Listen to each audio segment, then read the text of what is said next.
பயன்படுத்தும் எலியாவின் தேவனே, அவர் இறங்கிடும் நேரமே அசைவாடும் எலியாவின் தேவனே, அவர் இறங்கிடும் நேரமே. சொல்லுவோமா? எலியாவின் தேவனே, அவர் இறங்கிடும் நேரம் அசைவாடும்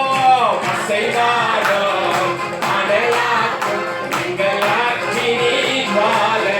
எல்லாரும் மனதாரே அசைவாடும் எங்கள் அக்கினி ஜுவாலையே.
நெருப்பாய் இறங்கிடுவார்.